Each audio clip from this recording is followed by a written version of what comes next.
And I think, there's something to be said in life, whether it's a romantic love, your friends, your family, having that anchor of support. Like, I think back to all of the incredible things that I got to see you do. And it's just amazing to know that, that kind of love and that kind of like friendship and partnership exists.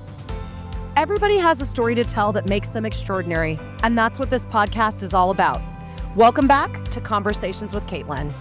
We are very excited this week to have another fabulous guest. As you all know, I love to talk to ordinary people doing extraordinary things, and my guest this week is no different.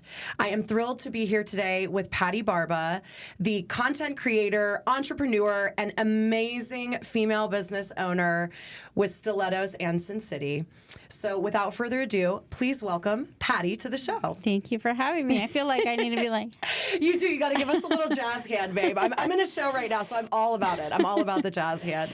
So, Patty, you and I met when I was with the American Heart Association. Yeah, I couldn't remember if it was American Heart Association or like I've done so many things with Best Buddies, Down Syndrome Organization, so many that I was like, I think it was American Heart. I think it was too, because we did a lot of events with Go Red for Women. Yes. And back in the day, because we would dress up the women in red. You did, girl. Yeah. You'd give everybody the good outfits. For my local folks here in Southern Nevada, you will remember Patty had the iconic Patty's Closet all around town, and she had the best fashion. You walked in, you walked out looking like $1 million. It was just so good. It was before its time. It was around before its time, so that's what it is, It was so fun. Now, it was. For my listeners, I'd love for you to share. We're both Vegas girls. Yes. And I forgot that and then remembered when we were prepping for this. Yes. And so you and I have seen the evolution of Nevada, Vegas, Absolutely. like our region. So can you tell our listeners a little bit about your origin story, like how you came to be a female entrepreneur?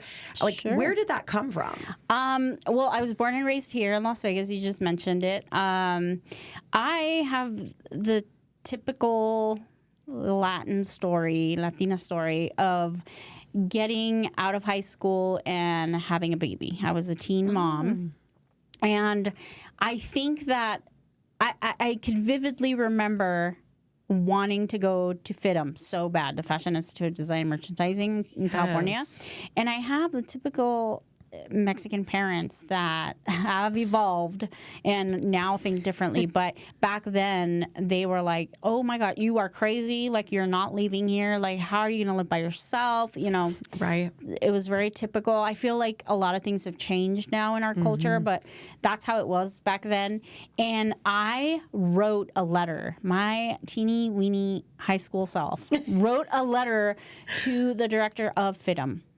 And they replied. They sent my parents a letter saying, like, this is a passion. If she's written a letter to us, this is what she wants, So I always loved creating. I'm pretty creative. I love to DIY. I love sustainable fashion, all that kind of stuff. It's not that I taught myself. I've just been surrounded by women that do that a lot. Right. So I feel like I picked up on it and I really enjoyed it. Long story short, I had my son and I just kind of had to pivot and shift. And I actually went and got my certification to become a medical assistant. That's what I did. Okay. I did that for a long time. Yeah. And then I met my husband. At one point in time, I had to go and work as a food server. And I worked as a food server at the Hard Rock, which is not there anymore. But it's pivoted to Virgin now. It's pivoted to Virgin. Everybody's pivoting. Yeah. Vegas is about that. Oh, it is. And so I became a food server there. I met him. He moved from Los Angeles here, and he was a butler in the penthouse, like with all the celebrities. And that was the day where you would see like Britney Spears walking by, Ben Affleck walking by. Just it was Vegas back then instead of like backdoor Ben Affleck. Right, it was just like walking down the hall, like, what's up? Hi, how are you? So those were the days, and we met. in 2004. And we dated for a year and a half. Then we got engaged for a year and a half. 3 years later, we got married in 2007, and we got married in March, and in November we opened up our first store. And it was just really he has an immigrant story that he loves the American dream, and he's like, oh my gosh, that's like, Yes. And for me, we were just recently talking about like Gorman and high schools and stuff. And for me, I grew up with parents that have that same story, but they gave us everything. We didn't have to go through what they went through or what my husband went through. Right. So for me, it was like, oh, I've always wanted to have a store. Like, I've always, and he was like, let's do it. And I was like, okay. Like, but I was very analytical, I want to say very U.S., very, you got to have all your ducks in a row, and you have to have a business plan, and you got to have this, and da-da-da-da-da. And I taught myself how to write a business plan, and we took it to the SBA, and they were like, well, before you actually get a loan, you got to do this. And we were like, we have to spend all our money before we get a loan. Right. Oh, I have all to these put things all of my ducks in the basket. Okay, great. So we did. I mean, we were like, well, we have to. And you know what's funny is I'll never forget my husband said, well, then we buy the merchandise. Because once we have the merchandise, we have no choice but to get a place. That's right. And that's what we did. That's how we did it. And that's how it started. And it was literally like one after another, after another, after another. And it like kind of grew too fast, too soon for two people that we're just literally didn't like do it the U.S. way. Did it then. Let's just do it. And how many stores, remind me, did you have? Because they were everywhere. I remember you were an icon of like my 20s. Well, I think we got to 10 or 12 here, but then we franchised. So we ended up having Alaska. We had 2 in Hawaii. We had one in Portland. We had one in New Jersey. So we were like everywhere, bouncing all over the place. Yeah. And it was like quite the experience, because to go from not knowing anything, not going to school, to it was literally your school. It was my school. Right. Like I learned everything. The school of life, right? It was. I think a lot of people, I have said this again. I love saying controversial stuff on this show. Just because you have a college degree does not mean you're intelligent, does not mean you're ambitious, does not mean you have that raw material to do great things. And I think you're seeing this now, right? In our culture. It's 100%. like a shift from like, we were that generation. You must go to college and this is how you're successful. And it's like, I'm pretty sure like some of the most successful people I know are self-taught, self-made, again, my favorite saying, failing forward.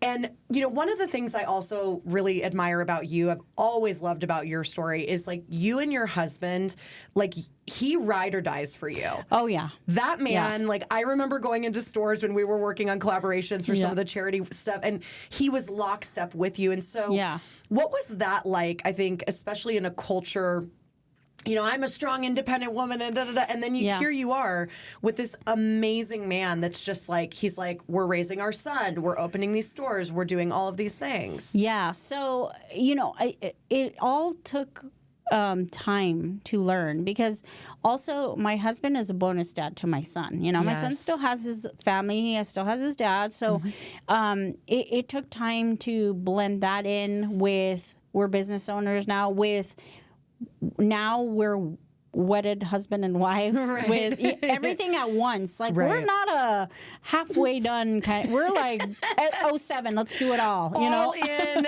all or nothing. That's what we're doing. And I mean, we were together 24/7 for 10 years, because these lasted 10 years, and it was. I mean, once we stopped doing the stores and we shifted.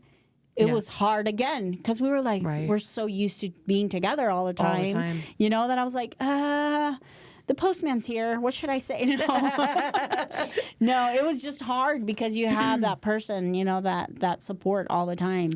Well, and I think, there's something to be said in life, whether it's a romantic love, your friends, your family, having that anchor of support. Like, I think back to all of the incredible things that I got to see you do. And it's just amazing to know that, you know, that kind of love and that kind of like friendship and partnership exists. Yeah. You know, you two really represent that for me. And I think, you know, what you also said culturally, I think is so incredible too. You know, coming from the Latina life, like it is, there's a lot of expectations on you, I'm sure. And I'm sure if you're not doing it the way, you know, that your parents, like you said, your parents came here, they built the life for you to have. And I think there's really something to be said about that, because what I see from your parents is that work ethic that you put into your company. I mean, that there's no way like you weren't influenced by the amazing hard work of your mom and dad. And to go back to my husband has that story my dad had. So my dad came from Mexico alone at 17. My husband came alone at 14. Oh my gosh. So he was kind of like, no, we got to hustle. We got to, you know, he was that mentality, you know, because he finally felt like, oh my gosh, the opportunity, the dream has come to me as to be a business owner and all this. I'm not gonna, you know, like he's like, I can't let it go, like you know. So I feel like we've learned a lot, you know, from each other, because I've learned that obviously from him, you know. Yeah. I see things differently than he does, and I think now. It's funny to hear you say like, oh my God, I saw so many amazing things. And can you believe that I don't even remember half of the things until someone reminds me, or I'll see someone, I'm like, oh my God, or on social media, they'll say, oh, I used to go into your stores all the time. And it's just nuts to me because sometimes I don't even remember. It went so fast. Does it feel like another life? Yes. Like you've lived multiple lives? It sure does. It really does. Like I went from not thinking that I could have the dream of like working in fashion or whatever to working in fashion and loving it and all this, to kind of it feeling more, instead of like dreamy and la la land, it eventually 10 years later it feels like burdenish and like a stress and kind of like, this is just not, I don't know that I want to see myself doing this. You know what I mean? Long like term. Yeah, and it's crazy because you don't think, like anyone you talk to, they'd be like, oh, you're crazy. No, you do it for 10 years and it's a grind, I would think. I mean, totally. So talk a little bit about that, because I think a lot of my listeners are aspirational, maybe thinking about starting their own business. So what were those things that you know now that you didn't know then for like just daily living? I mean, you as a human being trying to like have your personal life and owning these stores, I feel like it would be hard to separate the two. It's very hard. And you know what I think is that most people tell you like, we're women, we can have everything. And yes, we can, but not at the same time. Right. And I said this throughout my career of having the store and everything, when people would ask, and I would say it's just like a child. If you don't feed it, you don't take care of it, it won't produce for you, like it won't grow, you know.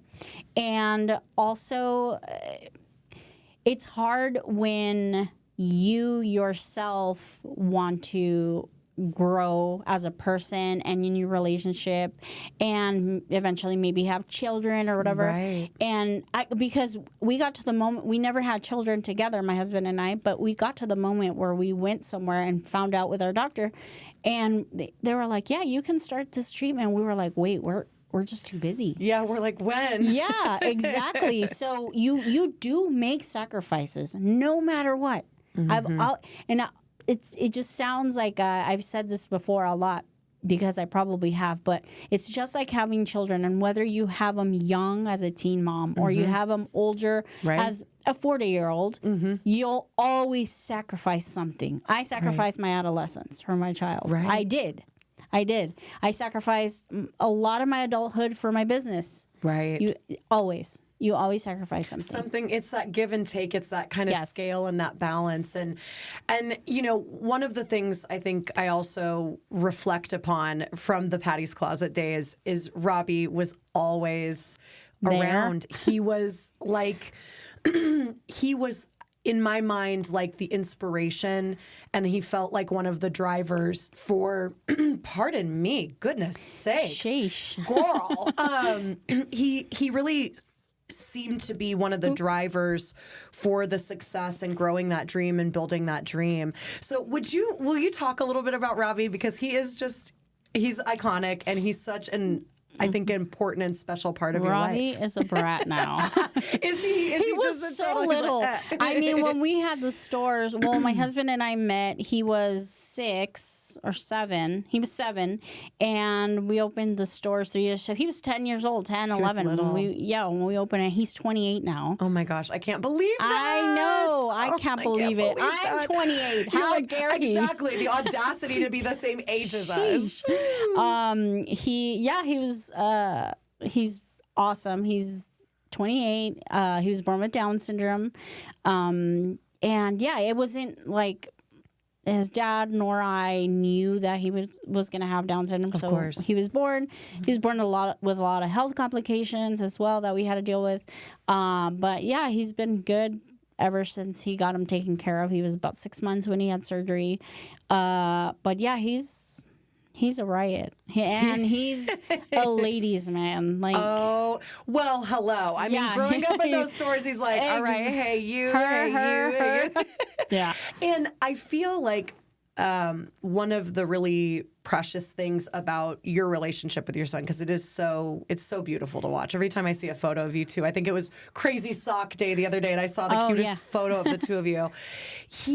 I feel like, also brought out in you and kind of drove a lot of the charitable things that you got involved with. Absolutely. Right? You know what's funny, Caitlyn? I remember very vividly being in the store at the ultimate point, probably, of our business, and getting to do all these things with all these nonprofits, and me saying, like, God, was this the reason? Like, was this, like, you start getting all these epiphanies of, like, oh my gosh, is this my calling? Like, is this what you start thinking? All of this later on in life, you start realizing that all of it is your calling and all of it is part of your story. Yes. When we constantly hear someone say, like, I found my calling, you think it's one thing, 100%. but it's not. You always think it's one thing. Yes. Oh, and the thing is that 99% of the time, we're not always happy all the time and have it figured out all the time. And people think you do. Say it louder, sister.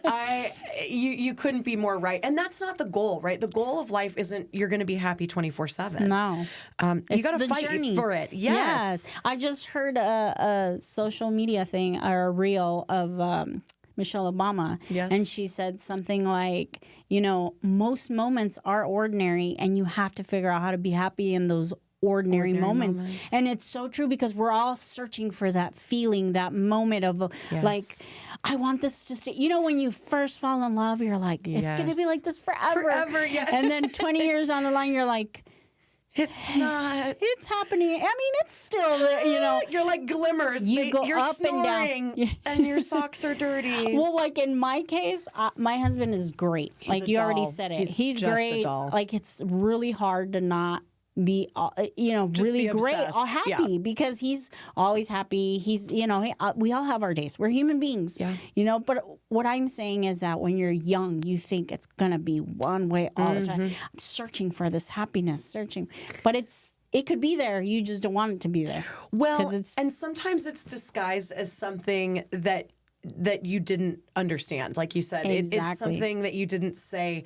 I didn't seek, doing the philanthropic work on the level that I did. Yes. But this amazing little boy was kind of one of those reasons that I said, I want to do this. And can I tell you something? When I was probably 16 years old, I remember being in line at the Palace Station buffet or something. The old school girl before they did that big old renovation. Yeah, yes.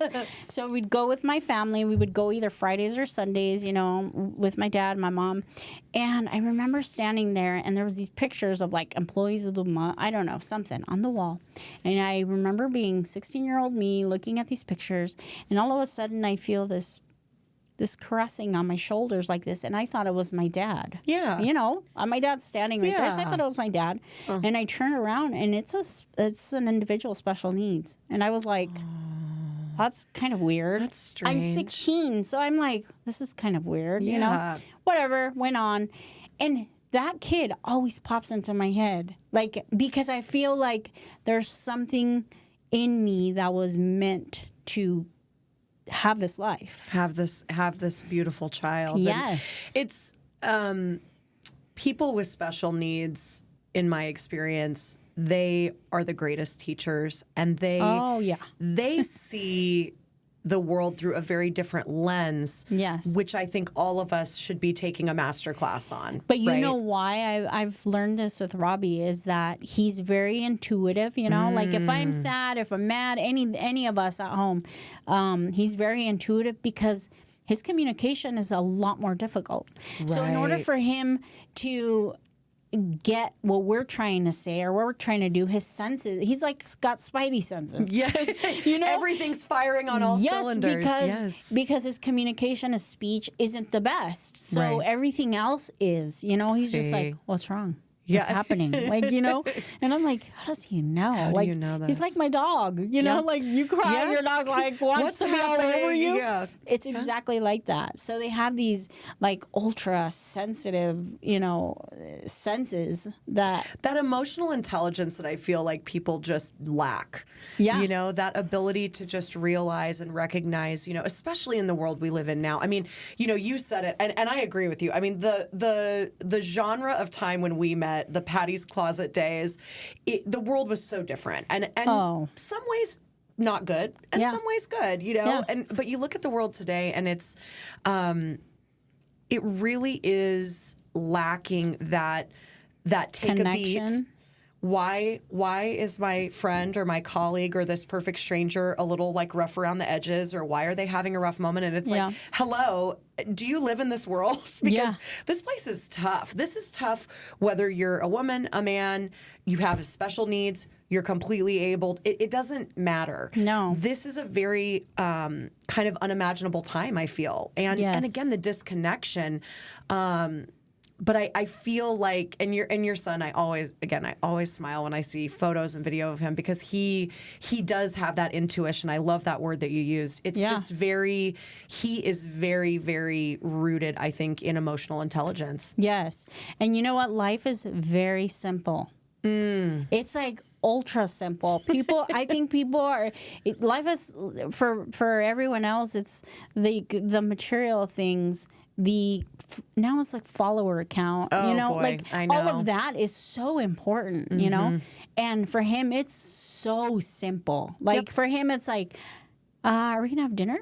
Yeah. And then we eat dinner and he's like, oh, that was great. That was wonderful. Okay. And he puts on his favorite music to dance and he's ready. And that's it.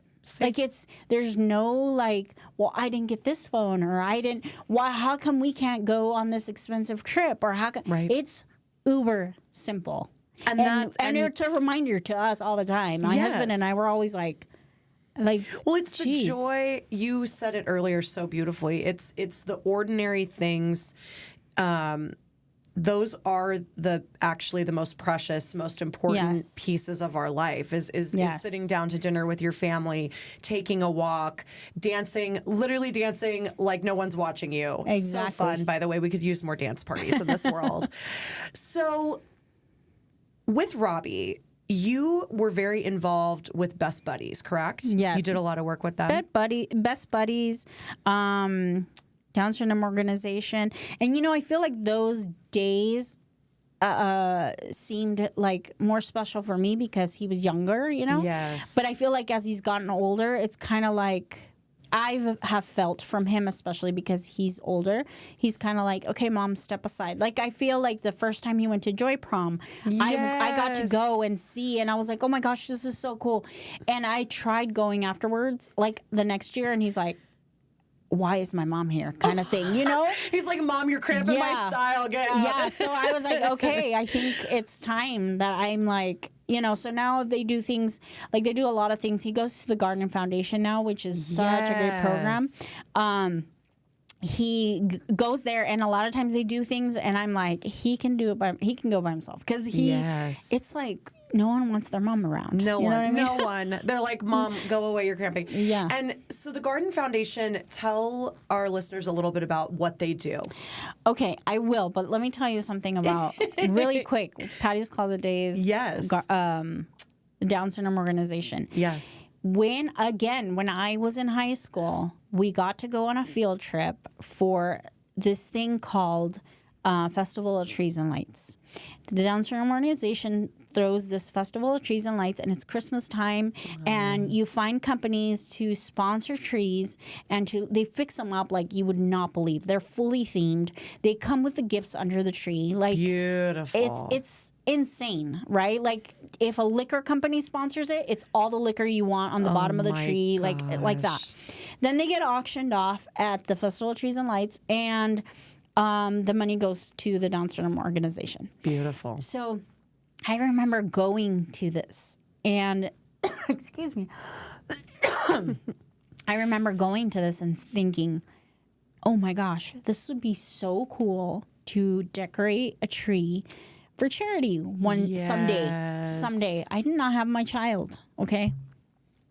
And lo and behold, I think I did it like 3 years with Patty's Closet. And for me, it was like, this is crazy. Like, that's why you feel like, is this my call? Is this what I'm, like, it was all along in my story as a younger child, but I never really thought anything of it until it all comes together like a puzzle, and you're like, this is nuts. Your life story it's and crazy. the way it just has, the alignment has gone forward is just, I just got crazy. chills on my arm. That is wild. So the first time that I did a tree, they obviously, it's a gala, so that when they're gonna auction them off, so it's a lot of money to go and sit at these beautiful galas. And the first year we went, it was our first year with the store. I did the first tree, and it was Barbie themed. It was clothes on the trees, just to go with our theme. And I told my husband, I'm like, this is so awesome, because in our table there was like lawyers and doctors and all these people that had children or had grandkids or that somehow had Downs or whatever, and were there to support. And I told my husband, I was like, this is awesome, but no one can afford this. Like, who can afford a $500 dinner to come and celebrate Down syndrome and to get to actually talk to other people that could connect with you, who are living that same journey, 100%. So the following year, we raised money to bring a family to the gala. And still to this day, I talk to Lori. Gigi's like Green Valley High School. She's like a cheer master, the little girl. She has down. It's crazy. Like, what life's always trying to teach us. It's just sometimes we think we know everything. We think we know everything. The simplicity? Yes. And again, it's so beautiful right now in this moment to see you recalling. And you did that. And I want to say that to you. This is, as a business owner, you don't have to, there's a lot of things you don't have to do. Yeah. You don't have to give back. We know many in this community who don't. Yeah. Patty. Oh, yeah, you don't. Yeah. But I love that the little glimmer and the little bit that I got to work with you all those years ago, I think, and I'm pretty sure it was for Go Red for Women. Yeah. I love that just seamlessly became part of the culture that you created at your company. Yeah. And that just was part of what you did in this community and what you continue to do. Yeah.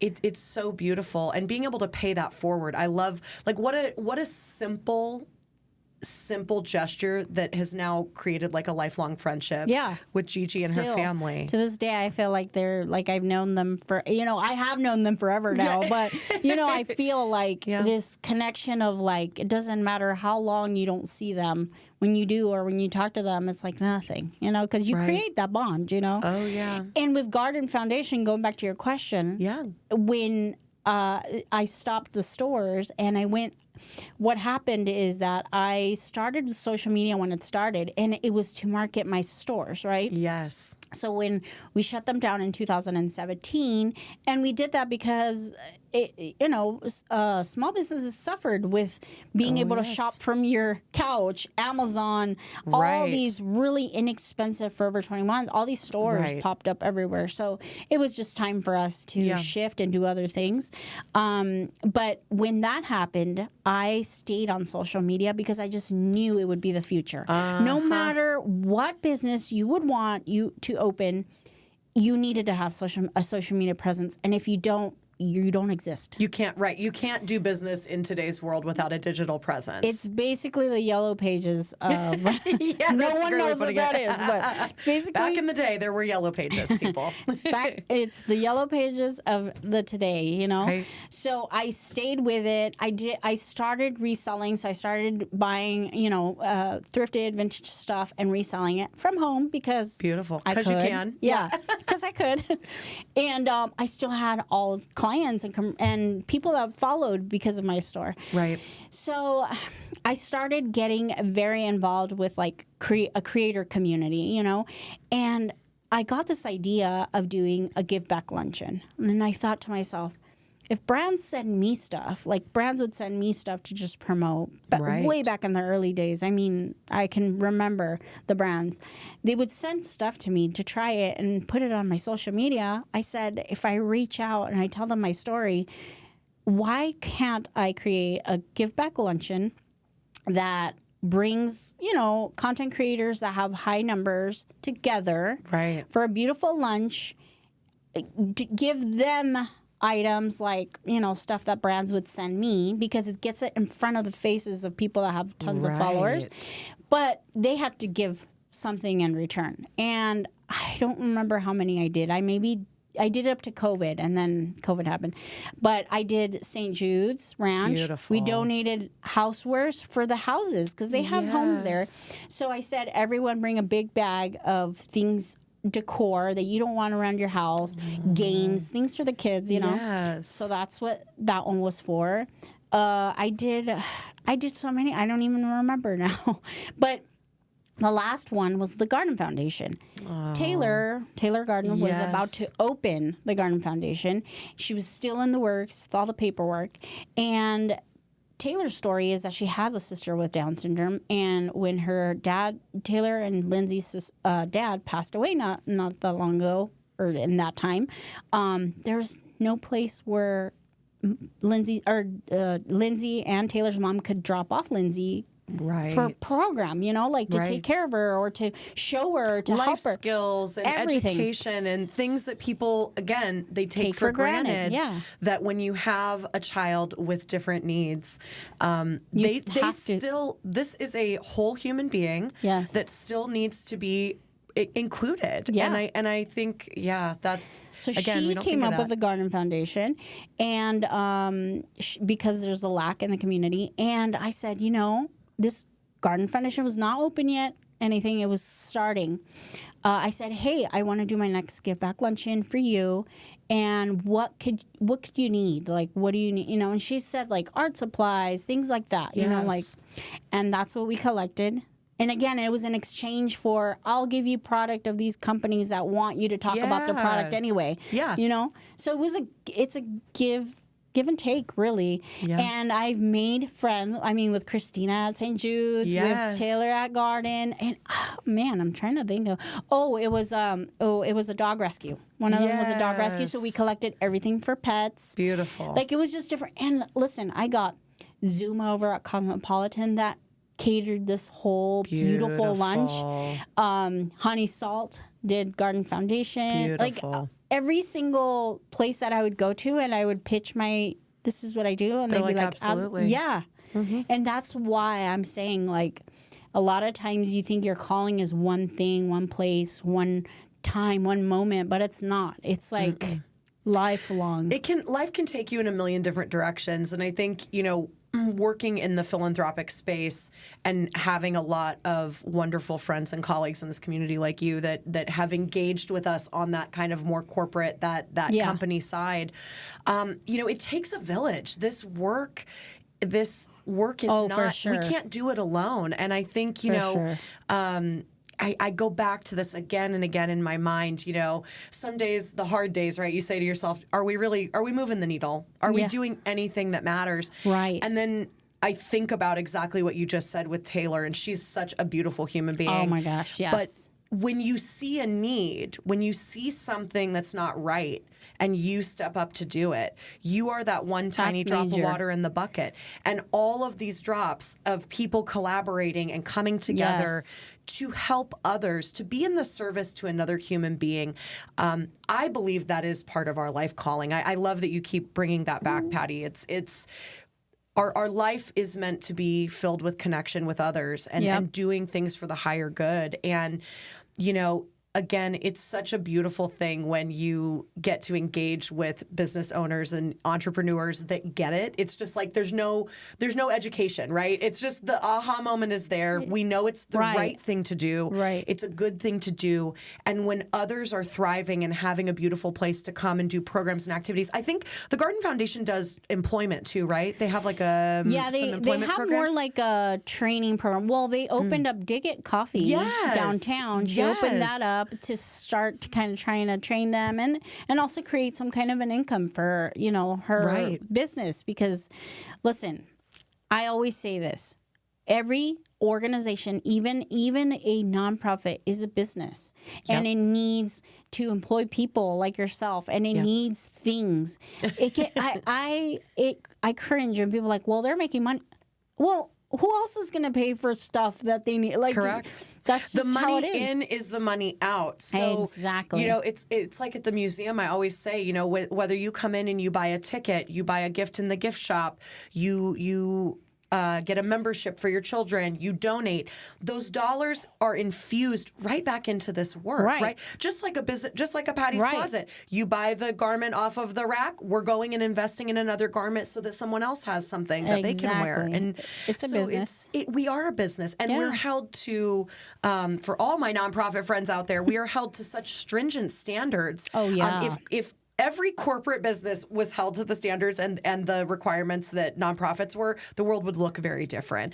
Absolutely. Controversial thing number 2 for the day. But yeah, I really, and I think the cross section of, you know, nonprofits, why do nonprofits exist?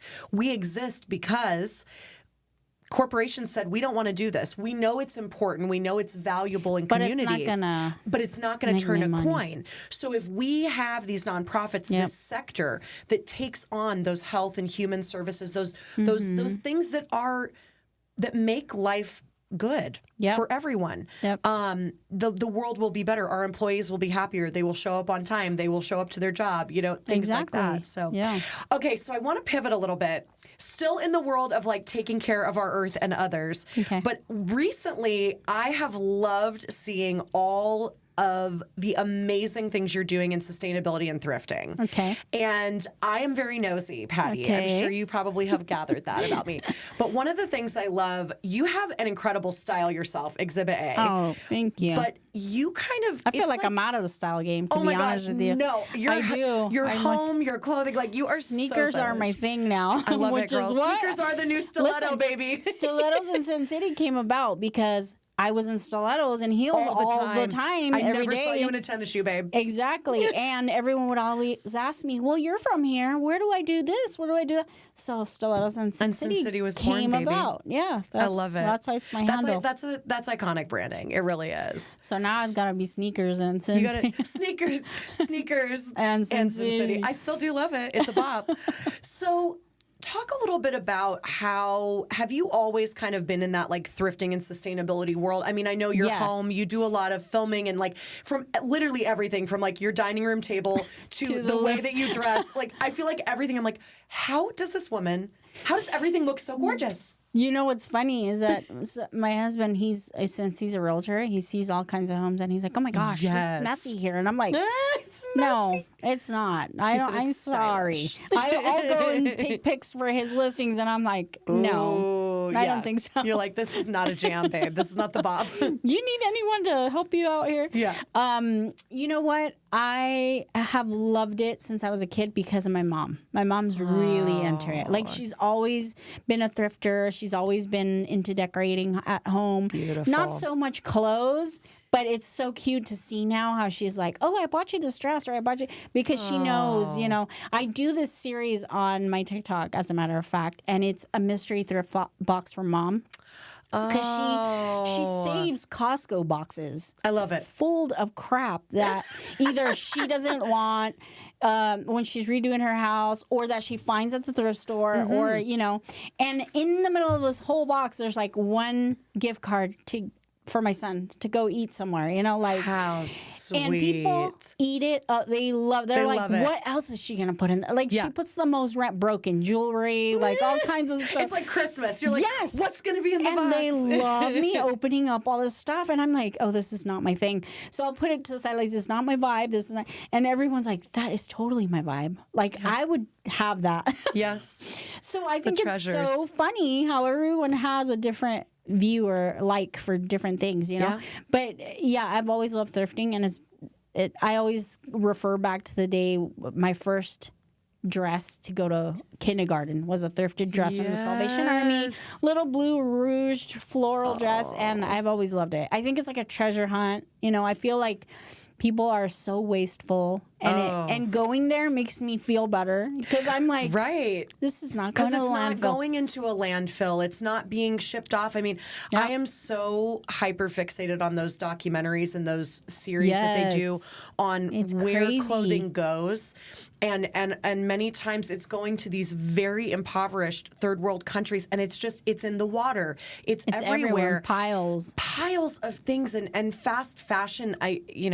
No hate, no shade to anyone, but that has really, I feel like, keeping clothing. Like, I'm literally looking at myself right now with this dress. I've owned this dress for like 7 years, and I won't part with it. Like, I love it. It's one of those things I feel good in, but also, why would I get rid of it and then just go replace it with something else? Right. I don't know. It's on turbo now. Like consumerism, you know, it's on turbo because everything is so accessible, like here. Oh, I'm going to get it. Oh, and social media has a big thing. It has a big part in that, you know, that the latest and greatest, the newest sneakers, the new this, the new that, you know? Well, and the influencing, you mentioned that earlier, right? Like, when you have a platform like you do, for example, you have an incredible following. What is that feeling for you as a creator, knowing that people are watching you and listening to you? Like, how do you figure out if there's a product that you do want to promote, and how do you infuse kind of the thrifting and the sustainability in there? Because people seem to love it. Yeah, they do love it, and I think it's you definitely create your audience, though, you know, because you do have the people that will criticize or will, that's gross, or I never find anything, or you know. Thrifting is not for everyone. It's kind of like like a needle in a haystack, really. And if you're not willing to look through that haystack, you're never going to find anything. You know, you walk in there and be like, I'm going to walk right back out. You know, so obviously it's not your thing. You know, but I feel like it's way more, people are way more open-minded about it. I feel like the younger generation is way more alert and way more willing to be sustainable and willing to be like, and as they should be. Because listen, I might not be around for much longer, but who knows what my nieces are going to see if they keep on that same track of like, you know, polluting and buying and consume. Yeah. Well, and I think, you know, it's hard, right? And I you know, from every piece of clothing or houseware or decor that you have, you know, you say to yourself, what is my footprint? I think I've really been thinking a lot about this lately on this earth.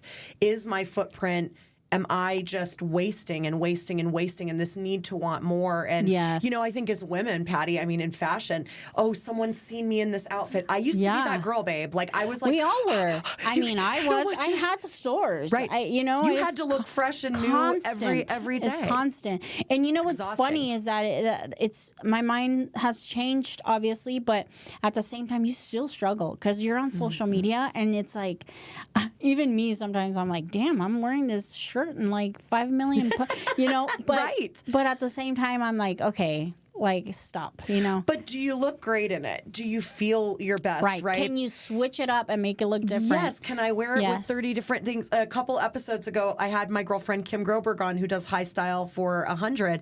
Same thing. She's like, I want you to have pieces in your closet that you can wear with 30 different things. She's like, people think I have thousands of items in my closet. She goes, I don't. I stand in my closet. What you see is what it is. Right. You know, and she works in thrifting. I have friends that love thrifting. I mean, I do feel like this could be a revolution. Oh, yeah. But then how does that play into, like you're saying, I guess I'm calling it fast fashion, but even like in Amazon, I can go on Amazon today and get an earring or a shoe or something within 24 hours. Let me tell you, Caitlyn, there's this, I don't know if you're familiar with Goodwill bins, are you? Mm-hmm, yes. Okay, so the Goodwill bins, for those that don't know, are the last place something thrifted goes before it goes to the landfill. Right. So all these stores that didn't sell the purple tag or whatever, they get pulled off the rack and then they get put on a truck and taken to the Goodwill bins.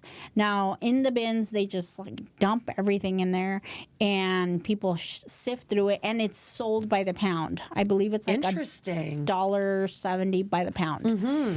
So you buy a couple of T-shirts, maybe a pair of pants for $2, you know? Wow. Yeah. Wow. You got to dig, you know, and if you're not going into a thrift store, you're not going to the bins. I mean, that's... I was going to say, yeah, you're like, well, where are you going? If you go to the bins, you got to be having gloves. Like, it's a whole process. It's a situation. Yeah. So in the bins, like, all my experience of going, and I went there many times when I was reselling. Yeah. You see so many things from Amazon. Because they still have the sticker. They still, like, you can tell that someone just got it, didn't like it, tried returned it, was like, nah.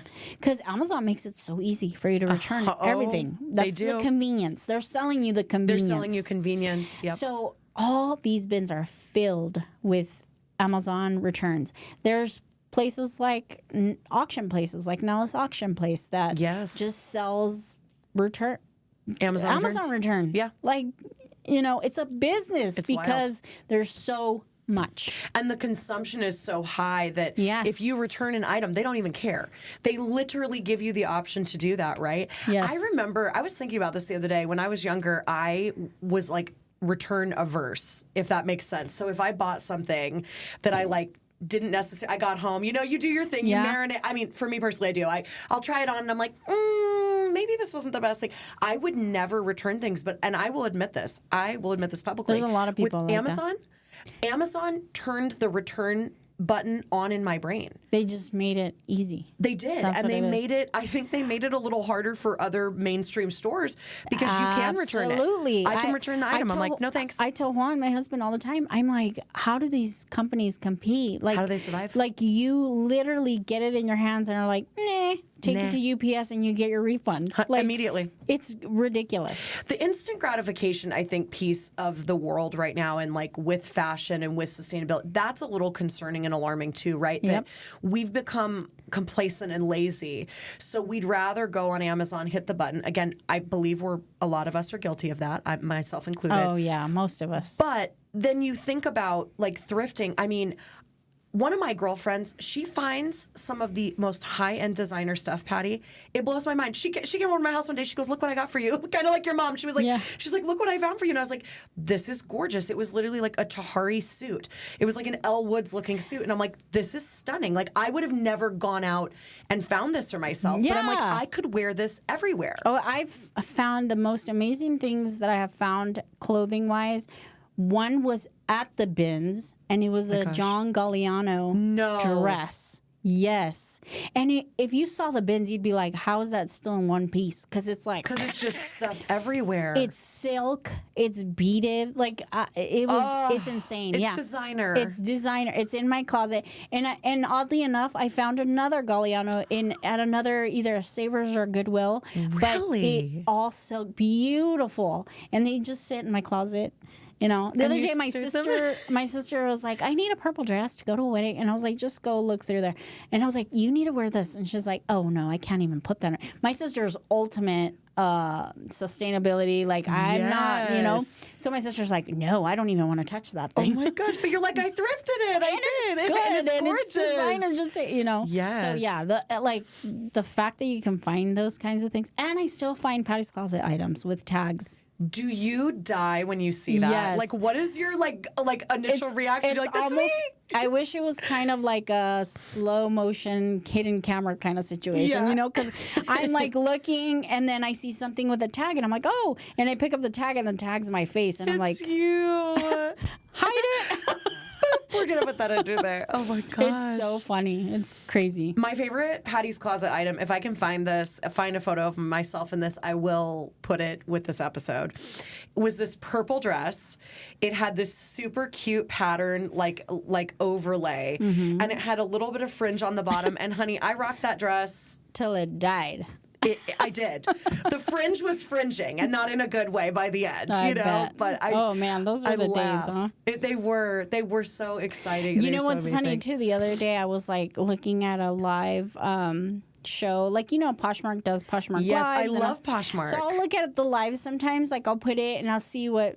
And this girl I just got this box of jewelry, and I'm gonna, well, let's unpack it and I'll sell it, right? She's unpacking it. And it had my tag on there. Stop it. Were you like, that's earrings.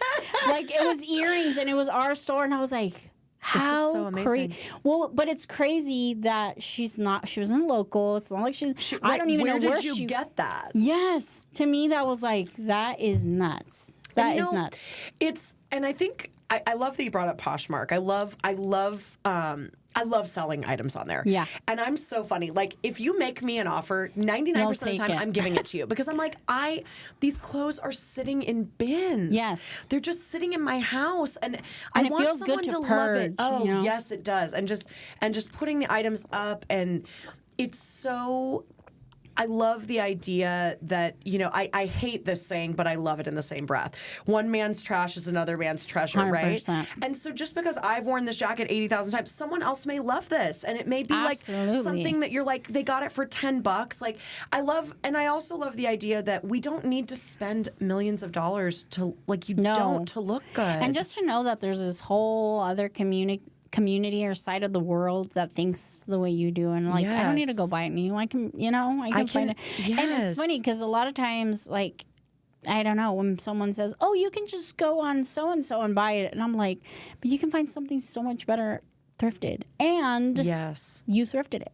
Right. You know what I mean? Like, and you're helping Mother Earth, whether that's a priority for you or not. It's so important. It kind of harkens back to, I feel like our grandparents' era. Like those were Depression era babies. Oh yeah. Like they were trying to keep their stuff in good shape because they needed it. They didn't have any money to get anything else. Right. They were sharing their resources, right? Whether that was food or skills. Holes in their shoes. Yes. And we have like a closet full of shoes that we can only wear one pair one day. Time, right? Yeah. Exactly. It's wild. But it's also, and I think it's, it's hard. I think it's good to be aware. It's good to be observant. We're all a part of a cycle. We're a part of a culture now. It's a global phenomenon, right? Yep. Like just having more, consuming more, doing more.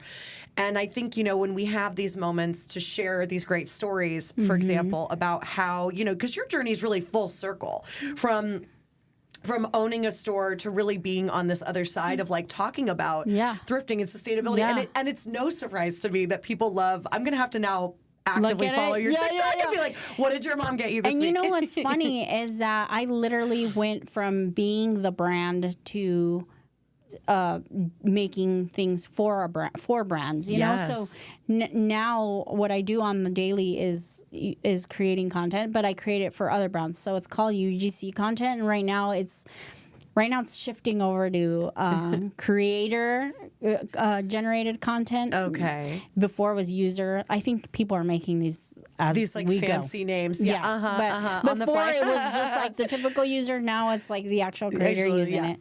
But It's funny. I totally understand what they want. Like, I get it because I was on the other side. I was the brand that needed the person to come into my store to and say, "Look at me, I'm in a Patty's Closet dress." I have literally put on so many hats in this lifetime, and who knows how many others I'm gonna put on. But I feel like I have. I love that too, because I think, we're never, if you're really doing the human experience, you're never really done growing and evolving. And I think your journey, like this conversation has just been so fun to me. It's just been so insightful. And when you reached out, I said, but I don't have nothing amazing to talk about, Caitlyn. Okay. And ladies and gentlemen, you yelled at me. Do you hear her? Do you hear this one? Like, her story is just top to bottom so inspiring. And I think, thank you for coming on, because thanks for having me. I knew that your story was going to be a powerful one. Now, Patty, every episode we do this, I'm going to have you look right in that camera. Okay. I want you to give your 1 minute mission pitch, your kind of like, what can we leave our guests with? What do you want them to know about you? Because you do so many amazing things, and I'm hopeful that everyone is going to want to go take a follow and a listen. I don't know that I have 1 minute in me, but Okay. I feel like I have bits and pieces, and I would say one can live multiple lives in one life. Like, I feel like sometimes you grow up thinking that you have to know what you want to be. You have to know what you want to do. Like, this is it. It's your big your big reveal. Like, what do you want to do when you go get older, or when you go to school, when you go to college? What do you want to do? And 9 times out of 10, you never end up doing what you think you're going to do. You do multiple things, and you have multiple lives within one life. That's what I think. I love it. And I look back and I still think, what do I want to do when I grow up? Right. Still, I was going to say even today. Even though I've done all of this, I've worked with so many great people. I've met so many great people. I've done so many great things, but I still feel like there's another life. You're just getting started, This is just the beginning. I love it. Yeah. So for our listeners, they can follow you on Stilettos and Sin City on all platforms? Yes. Okay, and she's still rocking those stilettos, people. They just might be a little shorter these days. Oh, yeah. My husband's like, where's those heels? I'm like, those are gone. Like, those are living in the closet in the Hall of Fame. I'm a sneaker girl now. I love it. Yeah. Well, thank you, Patty, so much for joining me today on Conversations with Caitlyn. It was awesome. And I hope all of you out there listening, I hope you're having a great week. I hope you like, follow, and subscribe for more of this great content, for more of these really amazing stories of ordinary people doing absolutely extraordinary things. Have a great week, you guys. If you enjoyed today's conversation, please like, subscribe, and follow us at Convos with Kate on all social platforms. It would mean the world to me. See you next week.